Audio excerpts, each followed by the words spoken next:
INA Podcast.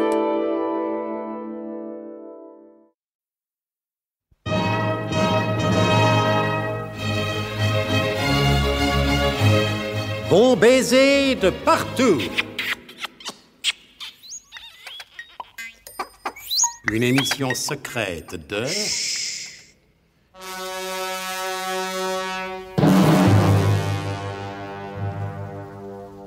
Donc, pour éviter que la bouillante et volcanique péruvienne Maria Contracepción del Pilar Gómez abandonne le professeur Slalom Jérémy Ménerlache en s'envolant dans l'hélicoptère secret avec Nicolas Norwadec, le colonel avait suggéré à celui-ci de glisser, au moment du verre des adieux, un puissant narcotique dans le verre de la jeune femme. Exercice élémentaire pour un agent de renseignement aussi bien exercé que l'ancien enclumier. Aussi, dès la dernière gorgée de son godet de whisky, Madame Gomez s'endort. Nicolas se félicite, mais pas pour longtemps, car, se retournant du côté du colonel, il constate que le chef du SDUC est plongé dans un sommeil aussi profond que celui de certains dossiers administratifs urgents. Mon colonel, ce n'est pas le moment de s'endormir, voyons. Il faut veiller au salut du biglotron. Mon colonel, je vous en supplie, restez avec nous. Oh, rien à faire, il dort. Je dirais même qu'il en écrase, si le terme n'était pas trop irrespectueux pour un officier supérieur 5 fois galonné, et qui, dans son jeune temps, a été l'un des plus brillants sous-lieutenants de Sidi Bel Abbès. Mon colonel, haut les cœurs, debout les morts. Rien à faire, hein. Même les exhortations les plus raisonnables n'arrivent pas à le réveiller. Qu'est-ce qui s'est passé avec tous ces verres qu'on a échangés? Encore heureux que j'ai pas bu, moi. Tiens, voilà le révérend père Pot-de-Murge.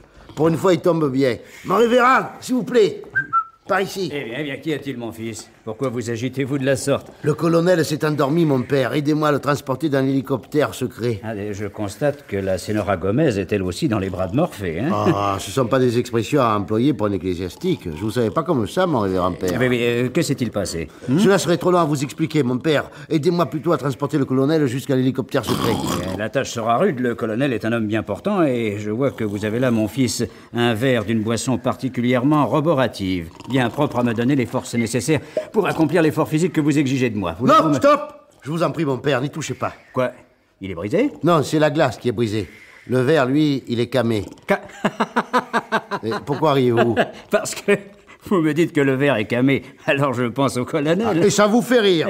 Mais oui, parce que camé riait du pape. Oh, mais celle-là, elle est bonne. Mais bon, maintenant que vous en avez terminé avec vos jeux de mots ecclésiastiques, mon révérend père, voulez-vous me filer un coup de paluche? Ah, mais bien volontiers, mon fils. Mais faites attention, enfin. Alors, prenez les pieds, moi je prends la tête. Bon, d'accord, alors... Et ils firent comme il disait. Ils transportèrent le colonel toujours inconscient dans l'hélicoptère secret. Nicolas s'installa à côté de son chef, et dans un tournoiement de pales, l'appareil s'éleva droit dans le ciel, toujours nuageux de la Guyane. Ah, enfin, vous ouvrez les yeux. Eh bien, Nicolas, semble qu'à présent, nous ne devons plus être très éloignés de l'aérodrome de Rochambeau. Vous êtes réveillé, mon colonel, c'est pas malheureux, vous m'avez fait peur. Et gendarment un visage si horrible. C'est pas ça, mon colonel, mais je craignais que vous soyez fâché. Chez moi? Pourquoi? Et parce que je me suis trompé. Au lieu de verser du soporifique seulement dans le verre de Maria Contracepción del Pilar, j'en ai mis dans le vôtre également. Dans le mien? Ça m'étonnerait. Ah, je m'excuse. Vous dormiez profondément, mon colonel. Il était drogué sur la gueule de bois. Or, je ne l'ai pas.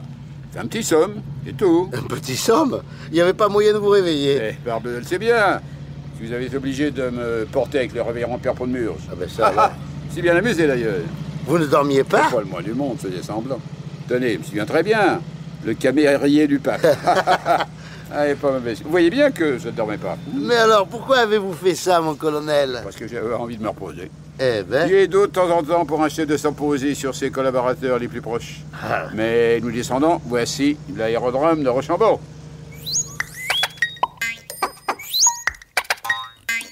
Ensuite, le voyage jusqu'à Orly s'étant déroulé sans incident notable, nous ne les noterons pas. Et nous passerons sans plus attendre dans le bureau du chef du SDUC. Bonjour, vous êtes Truscott. Ah, vous avez fait bon voyage, mon colonel. Excellent. Il y a plus d'un titre. Je puis affirmer, vous êtes Truscott, qu'à partir de maintenant, l'opération Psychostoso entre dans une phase nouvelle. Les résultats que j'ai obtenus en Guyane sont positifs et encourageants. Bien sûr, nous ne sommes pas encore au bout de nos peines.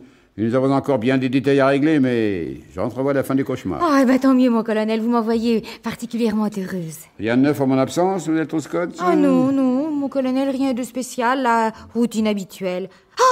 Oh, si, figurez-vous, mon colonel, que M. Zorbeck-Legras en personne a téléphoné plusieurs fois. Qu'est-ce qu'il voulait? Et voulez-vous voir, mon colonel? Il a, paraît-il, des choses extrêmement importantes à vous communiquer. Oh, vous connaissez Zorbeck-Legras, mon colonel. Pour qu'il vous téléphone à vous, il faut vraiment que tous ses clients habituels lui aient fait défaut. Et il n'avait aucune précision? Ah si, c'était à propos des frères Fauderche. Ah, c'est vrai, au fait. Qu'est-ce qu'ils deviennent, ces deux-là?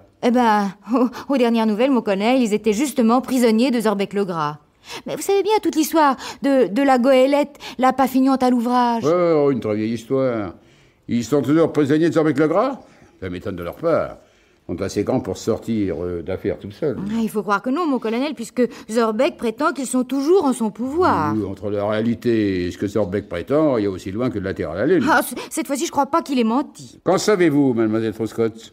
Il m'a fait parvenir le pli que voici. Ouais. Cette enveloppe contient, comme vous pouvez le constater, les 2 notes de frais des frères Jules et Raphaël Fauderche. Et les connaissant comme je les connais, s'ils les ont confiés à Zorbeck-Legras, c'était qu'ils étaient vraiment dans l'impossibilité de venir les toucher eux-mêmes. Zorbeck-Legras n'a tout de même pas le culot de croire que j'ai versé à lui les notes de frais des frères Fauderche. Et puis d'ailleurs, quels frais?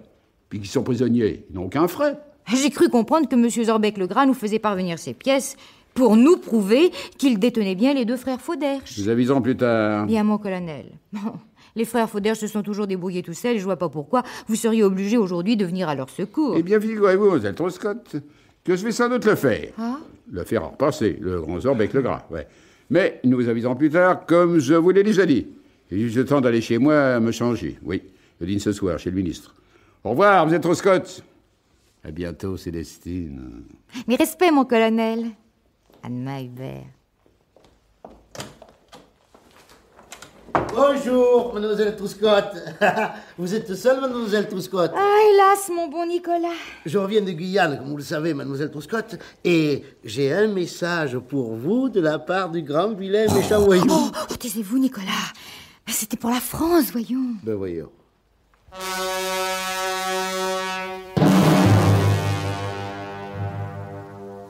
Le colonel Hubert de Guerlas ne se montre-t-il pas trop optimiste en déclarant que l'opération Psychose Toujours entre dans une phase nouvelle?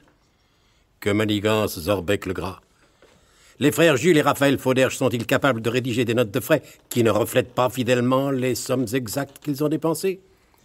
Et que faut-il penser de l'étalement des vacances? Vous le saurez en ne manquant pas les prochains épisodes de notre grand feuilleton d'espionnage et d'anticipation scientifique. Bon baiser de partout. C'était Bon baiser de partout. Une émission secrète de Pierre Dac et Louis Rognoni. Avec Elena Bossis, Pierre Dac, Paul Prébois, Laurence Riesner, Alain Roland. Décryptage et mise en code, Jean-Wilfried Garrett.